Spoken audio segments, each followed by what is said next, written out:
రేపటి Nifty ఎక్స్పైరీకి trade plan A విధంగా చేసుకోవాలో క్లుప్తంగా చూద్దాము. 35 పాయింట్ల వరకు నెగిటివ్ గా ఓపెన్ అయిన నిఫ్టీ లోయర్ లెవెల్స్ లో మూవ్ అవుతూ 22,955 వరకు రీచ్ అయ్యి 2 o'clock వరకు 23,200 లెవెల్స్ లో కన్సాలిడేషన్ అవుతుంది. 2 గంటల తర్వాత వచ్చిన పాజిటివ్ బయ్యింగ్ తోటి ఇంట్రాడే లోస్ నుంచి 550 పాయింట్ల వరకు అప్ సైడ్ మూవ్ అయిన నిఫ్టీ డే క్లోజింగ్ కి 1.1% పాజిటివ్ గా క్లోజ్ అయింది. నిఫ్టీ 257 పాయింట్లు లాపడి 23,408 దగ్గర క్లోజ్ అయితే సెన్సెక్స్ 938 పాయింట్లు లాపడి 75,502 దగ్గర క్లోజ్ అయింది. వేరేస్ బ్యాంక్ నిఫ్టీ 655 పాయింట్లు లాపడి 54,413 దగ్గర క్లోజ్ అయింది. ఇక సెక్టర్ వైజ్ పర్ఫార్మెన్స్ చూడాలంటే ఎప్పటిలాగానే ఐటీ సెక్టర్ లో stocks, mid and small IT sector లో స్టాక్స్ కంప్లీట్ గా నెగిటివ్ గా మూవ్ అయితే గత కొద్ది రోజులుగా నెగిటివ్ గా మూవ్ అవుతున్న నిఫ్టీ ఆటో స్టాక్స్ ఈ రోజు 1.67% పాజిటివ్ గా క్లోజ్ అయినాయి.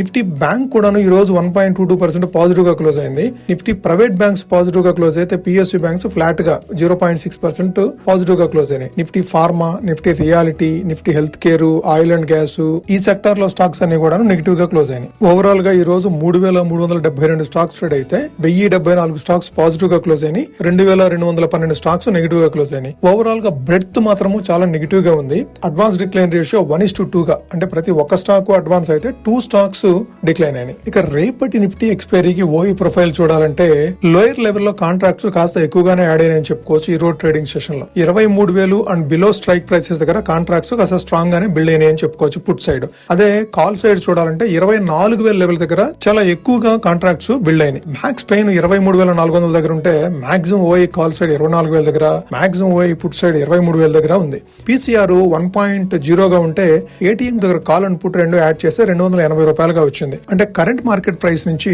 280 పాయింట్లు అప్ సైడ్ గానీ 280 పాయింట్లు డౌన్ సైడ్ గానీ మూవ్ అయ్యే అవకాశం ఉంది. కరెంట్ మార్కెట్ ప్రైస్ 23,408 అనుకుంటే అక్కడ నుంచి డౌన్ సైడ్ 23,120, అప్ సైడ్ 23,680. ఈ 550 పాయింట్ల మధ్యలో రేపు నిఫ్టీ ట్రేడ్ అవుతుందని చెప్పేసి ఎక్స్పైరీ రోజు ఈ ATM call and put price ని బట్టి అర్థం చేసుకోవచ్చు. ఇక ఈ రోజు మార్కెట్ లో సడన్ డ్రామా ఏంటి, మార్కెట్ పెరగడానికి కారణం ఏంటి, అట్లానే ఫర్టిలైజర్ స్టాక్స్ పతనం గానీ టాటా స్టాక్స్ బిగ్ ఫాల్ గానీ ఈ పూర్తి వివరాలు ఈ వీడియోలో డిస్కస్ చేయడం జరిగింది. ఫుల్ వీడియోలో మీకు ఇక్కడ ఇచ్చిన లింక్ ద్వారా మీరు ఆ వీడియోను వాచ్ చేయొచ్చు. ఇక ఫ్రైడేకి సంబంధించి ఎఫ్ఐఐ డిఐ డేటా చూడాలంటే ఎఫ్ఐ 10,717 కోట్ల వర్త్ ఆఫ్ స్టాక్ సెల్ చేస్తే డిఐస్ 9,977 కోట్ల వర్త్ ఆఫ్ స్టాక్స్ బై చేశారు. ఇక చార్ట్ ప్రకారం నిఫ్టీకి సపోర్ట్ అండ్ రెసిస్టెన్స్ చూడాలంటే సపోర్ట్ 23,200, 23,200 క్రాస్ చేసి డౌన్ సైడ్ మూవ్ అయితే మళ్ళా 22,955 వరకు రీచ్ అయ్యే అవకాశం ఉంది.